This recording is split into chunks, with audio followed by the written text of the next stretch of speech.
She is the supreme sorcerer of the Marvel Cinematic Universe, and as long as she was alive, only the most reckless fools would dare invade Earth. For instance, Loki and his Chitauri army, cosmic powerhouses like Dormammu and Thanos, despite their unparalleled abilities, wouldn't set foot on Earth. But the moment she died, these powerful enemies swarmed in, eager to invade Earth. Many have joked that the Ancient One died because of budget constraints after all. Every second of her screen time demanded costly special effects, but such claims are baseless. A figure of her caliber, if she didn't want to die, would never have been defeated. So why did the Ancient One seek death? Was she simply tired of living? Or was there a deeper reason behind it? Perhaps only one person holds the answer: her new apprentice, Dr. Stephen Strange. Stephen was a renowned medical doctor, an undisputed king in the operating room. While others might break into a nervous sweat over complex surgeries, Stephen would casually listen to music, tapping his foot to the beat with an air of relaxed confidence. This mastery stemmed from his globally envied hands, under the watchful eyes of the entire hospital staff.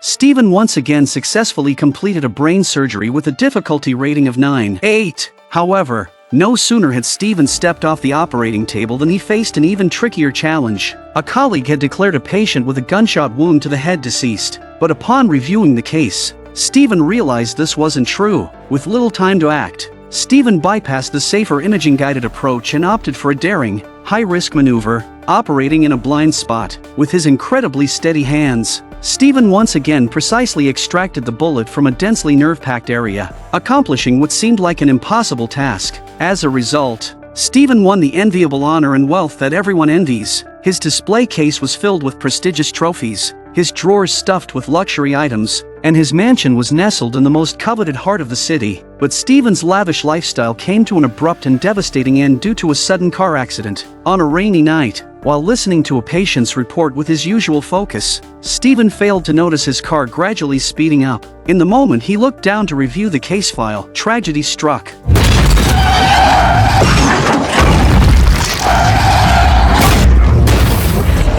Although the airbag saved his life, Stephen's prized hands were deeply embedded into the dashboard. The car, propelled by immense inertia, careened off a cliff. When Stephen woke up, what caught his eye were his hands covered in steel needles. In that moment, Stephen knew his life had shattered just like his hands. Despite the doctor's best efforts to save Stephen's hands during the follow-up treatments, he still couldn't perform even the most basic grasping motions. To make matters worse, the corporate executives who once saw him as a cash cow abandoned him without hesitation. Even after exhausting his entire fortune, Stephen saw no glimmer of hope for recovery. Gradually, his temperament changed dramatically. Christine, his girlfriend, showed him concern, but Stephen mistook it for pity. Christine, disheartened by Stephen's self-destructive behavior, eventually left him without looking back. But as the saying goes, where there is despair, there is also a ray of hope. By chance, Stephen heard an inspiring story from a physical therapist. It turned out that a former patient named Jonathan,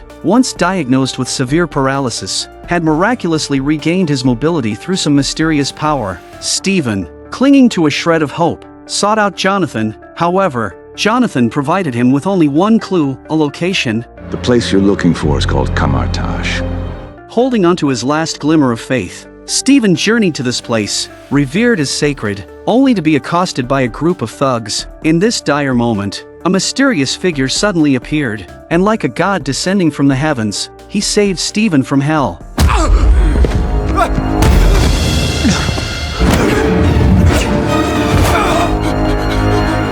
Under Mordo's guidance, Stephen finally arrived at the long-sought Kamar-Taj, but the hope he harbored in his heart was instantly shattered upon meeting the Ancient One. Stephen had assumed she possessed advanced medical knowledge, such as cellular regeneration. To his surprise, the Ancient One intended to lead him toward embracing spirituality. Following that, because I do not believe in fairy tales about chakras or energy or the power of belief. There is no such thing as spirit. We are made of matter. The Ancient One overturned Stephen's 30 years of understanding with a single blow.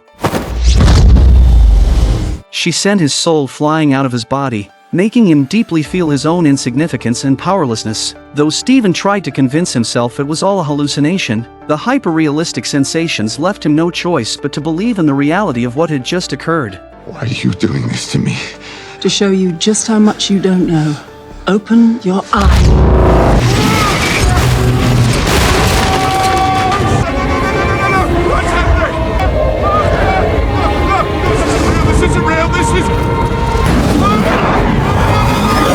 heart rate is getting dangerously high. He looks all right to me. You think you know how the world works? You think that this material universe is all there is? What mysteries lie beyond the reach of your senses? At the root of existence, mind and matter meet. Thoughts shape reality.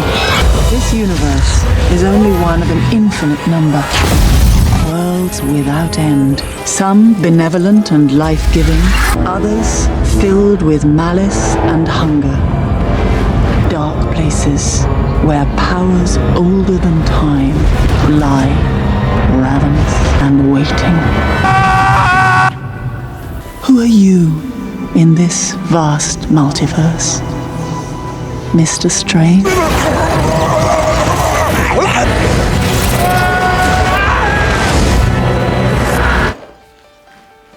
Have you seen that before in a gift shop? Teach me. No.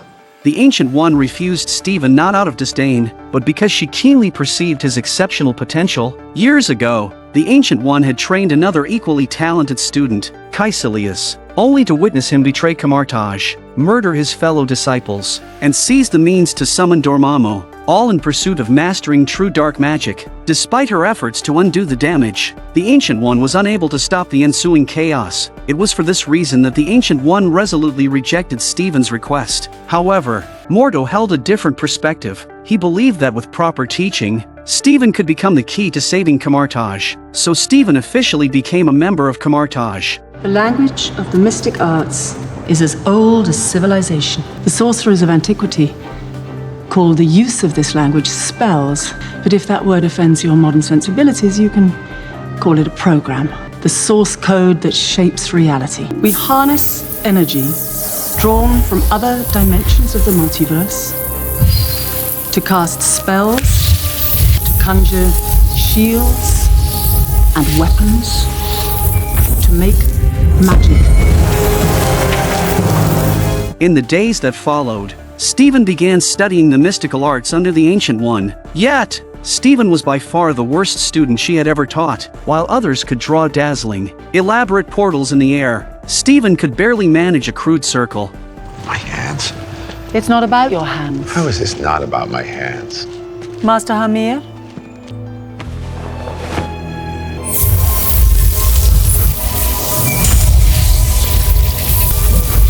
Thank you, Master Hamir. To awaken Stephen's latent potential, the Ancient One took him to the summit of the Himalayas. In such an icy and unforgiving environment, a person can only survive for 3 minutes before succumbing to the cold. And yet, the Ancient One turned and left, abandoning Stephen to struggle alone in the howling wind. Stephen had no choice but to push himself to his limits, desperately trying to sketch a portal in the air. Meanwhile, back inside the temple, the Ancient One awaited a miracle, while Mordo looked on with concern. Suddenly, golden light erupted from the flat expanse. Stephen had successfully opened a portal. This triumph rekindled Stephen's confidence. Within just a few days, Stephen had read all the magical books in the library. By day, he diligently trained his body to build strength.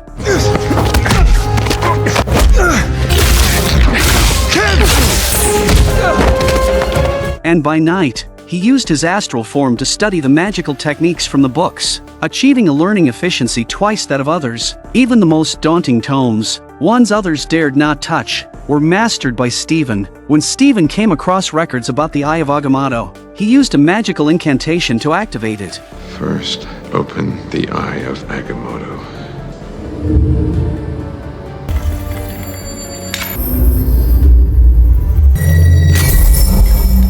After configuring the time turner's settings, Stephen rotated his arm gently, causing an apple to age forward in time. With another flick of his arm, the apple reverted to its earlier state.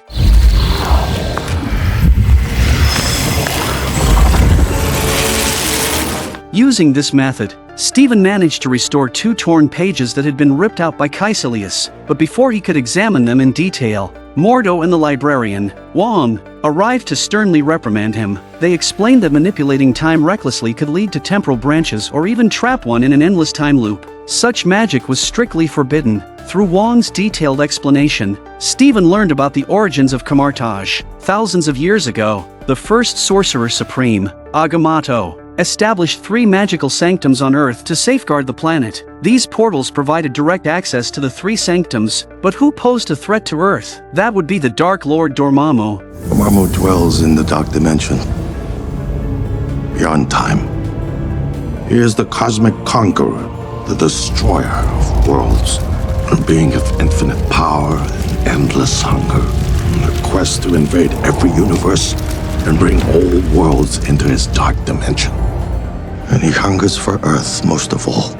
Stephen's original goal was simply to heal his hands. He had no intention of getting involved in any intergalactic conflicts. Unfortunately, before Stephen could make his retreat, the London sanctuary suddenly erupted with a piercing alarm. The sanctuary's guardian had been slain by Kaecilius, and moments later, the entire structure seemed to collapse under a tidal wave of chaos, crashing directly into Kamar-Taj. Amid the turmoil, Stephen was hurled through a portal into the New York sanctuary. As Stephen frantically searched the sanctuary for Wang and Mordo, he unexpectedly crossed paths with Kaecilius, who had just arrived. Despite the desperate efforts of the sanctuary's defenders, they were no match for Kaecilius, who had already drawn immense power from the dark dimension, having barely begun to master his skills. Stephen was immediately confronted by an enemy even the Ancient One had failed to capture.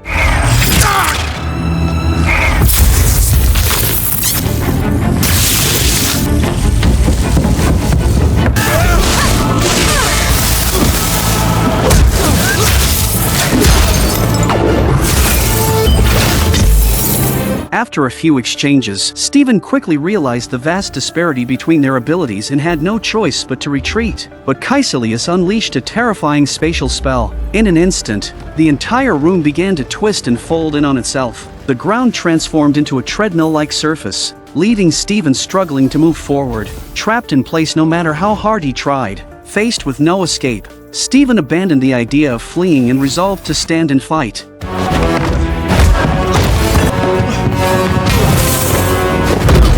Kaecilius, however, escalated the conflict, rotating his hands and transforming the corridor into a spinning vortex. Then he actually stood the entire corridor upright. Stephen, seemingly at the brink of exhaustion, made a clever move instead. Letting go of the walls, he used gravity to his advantage, kicking one of Kaecilius' followers into a desert and flipping another into a jungle with a sharp over-the-shoulder throw. Even so, Stephen still couldn't match the strength of the remaining Kaecilius. Stephen was only able to seize the opportunity to escape again, but Kaecilius easily caught up with Stephen again and beat him all over his body.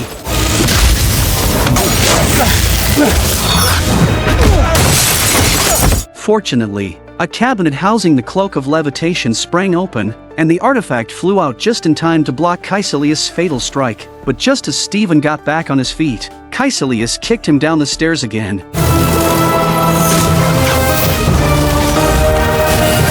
Yet the Cloak of Levitation followed closely behind. Just as we thought the mighty Doctor Strange had been born, it turned out that he still couldn't beat Kaecilius. Stephen reached for a double-bladed axe on the wall, but the cloak stopped him.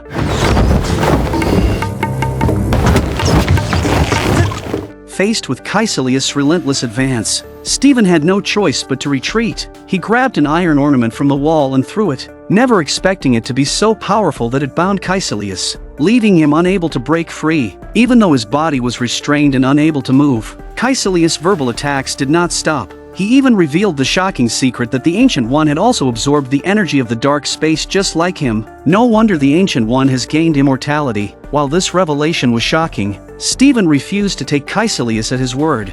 We don't seek to rule this world. We seek to save it, to hand it over to a Dormammu who is the intent of all evolution. But at that critical moment, something unexpected happened. One of Kaecilius' followers, Lucian, returned to the fray and ambushed Stephen. As Lucian prepared to deal a fatal blow, the Cloak of Levitation intervened, wrapping itself tightly around Lucian's neck and buying Stephen precious time to escape.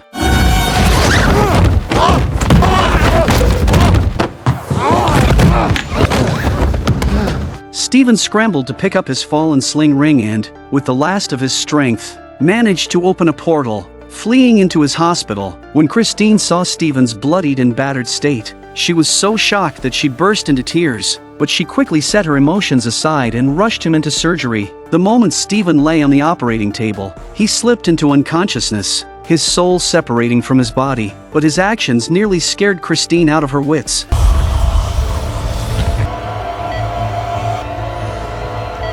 Just a little higher. Please be careful with the needle. What am I seeing? Stephen. My astral body. Are you dead?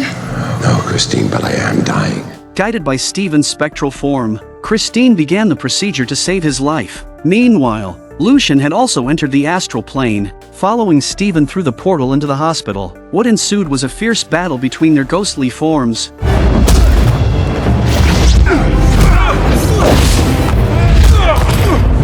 The intensity of which rippled into the physical world. However, the battle did not last long, and Stephen fainted under Lucian's swift whirlwind kick, and he also lost signs of life in the real world. Panicking, Christine quickly charged the defibrillator. The massive surge of electricity not only revived Stephen but also disintegrated Lucian's spectral body,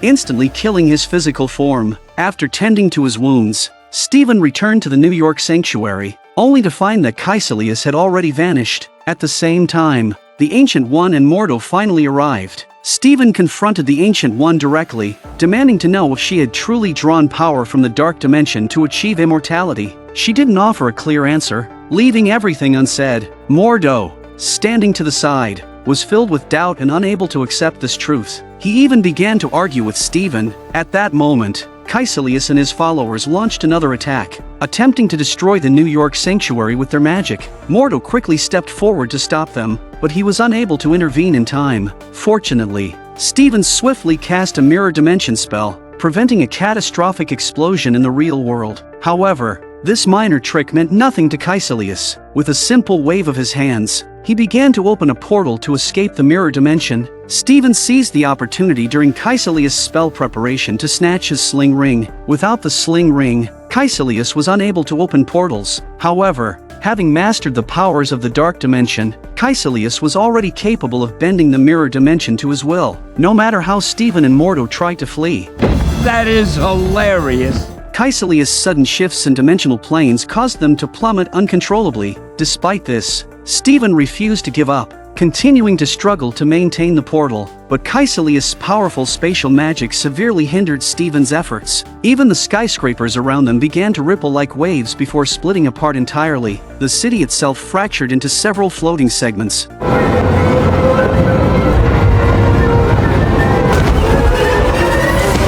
Stephen and Mordo had to run for their lives among the ruins. Fortunately, they were proficient in magic and did not die in the fall. Yet it wasn't long before they realized that no amount of running could escape Kaecilius' relentless pursuit.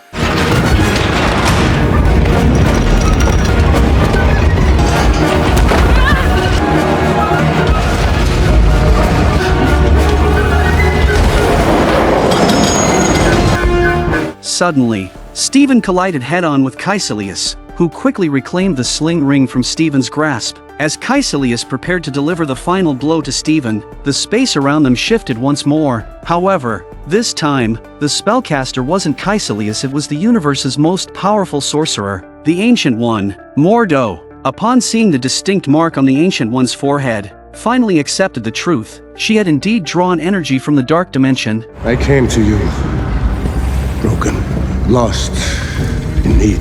Trusted you to be my teacher, and you fed me lies. I tried to protect you. From the truth. From yourself. I have a new teacher now. Dormammu deceives you. You have no idea what he truly is. His eternal life is not paradise, but torment. Liar. Despite the Ancient One's best efforts to explain to everyone, Kaecilius stubbornly believed that it was a lie. He immediately attacked his mentor, but as the pinnacle of magical power, the Ancient One was far beyond what Kaecilius or his followers could handle. In just 2 swift moves, she brought Kaecilius to his knees. Even when Kaecilius attempted to use magic, the Ancient One effortlessly countered it. Realizing he couldn't defeat her head-on, Kaecilius resorted to a treacherous tactic, using one of his comrades as a shield. He struck a fatal blow with a concealed blade. In the next moment, Kaecilius opened a portal and kicked the Ancient One back into the real world. Though Stephen and Mordo rushed to the scene as quickly as they could, they were unable to stop her from falling to her death. When Stephen brought the Ancient One to the hospital, it was already too late. She had taken her last breath. Sensing something was amiss, Stephen projected his astral form and discovered that the Ancient One's soul had also left her body. You have to return to your body now. You don't have time. Time is relative. Your body hasn't even hit the floor yet. I've spent so many years peering through time, looking at this exact moment, but I can't see past it. I've prevented countless terrible futures, and after each one there's always another. And they all lead here. Although the Ancient One did draw power from the dark dimension, it was always with the purpose of protecting Earth. Sometimes, breaking the rules is necessary to achieve something greater, to safeguard the planet. The Ancient One had no choice but to prolong her life for thousands of years, as it was her sacred mission. But now, her mission was complete. She had seen a unique brilliance in Stephen and believed he was the perfect successor. She was convinced that only Stephen could stop Dormammu. The Ancient One explained that it was time for her to embrace death, as that is the true meaning of life. Before the words had fully faded, the Ancient One vanished completely, and at the same time, her physical body perished entirely. Although Stephen wasn't fully prepared, he began to understand the weight of his responsibility. But at that moment, Kaecilius was wreaking havoc on the final sanctuary. If the sanctuary fell, the entire universe would be consumed by Dormammu. When Stephen and Mordo rushed to the scene, they found the sanctuary in ruins. Dormammu had already begun his silent descent upon Earth. Nothing can stop you, necessarily. The moment Kaecilius caught sight of Stephen, he launched a ferocious attack. However, even a being as powerful as Kaecilius could not override the flow of time. Stephen gently rotated the Eye of Agamotto, and time around them began to reverse at a visibly perceptible speed. The damaged streets on either side were quickly restored to their original state.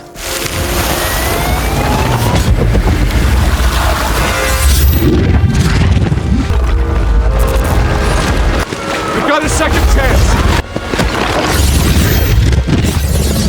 But just as Stephen was about to gain the upper hand, Kaecilius used some mysterious incantation to break free from the constraints of time and charged at Stephen once more. The battle continued as they dodged obstacles, trading blows in a frenzied clash. Meanwhile, Mordo was also entangled in a fight with Kaecilius' two followers. One of the followers met an unfortunate end. Sealed away in a fish tank, the other was trapped behind a glass door. Subsequently, with Mordo's help, Kaecilius was also imprisoned in the concrete wall.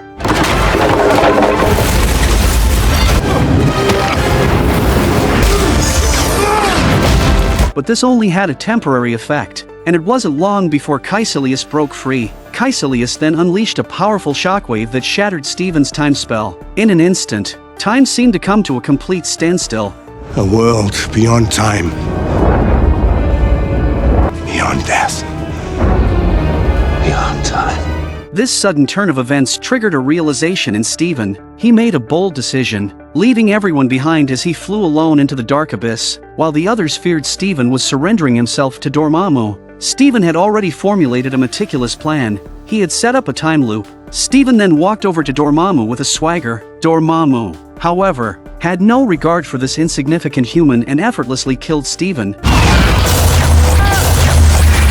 But the strange thing was that the next second Stephen miraculously appeared in front of Dormammu's eyes again. It turned out that Dormammu was also bound by time, which meant the time loop affected him as well. No matter how many times it repeated, he was forced to endure each cycle. No matter how many times Dormammu killed Stephen, Stephen would return due to the time loop, endlessly confronting him until he agreed to negotiate. Dormammu, I've come to bargain!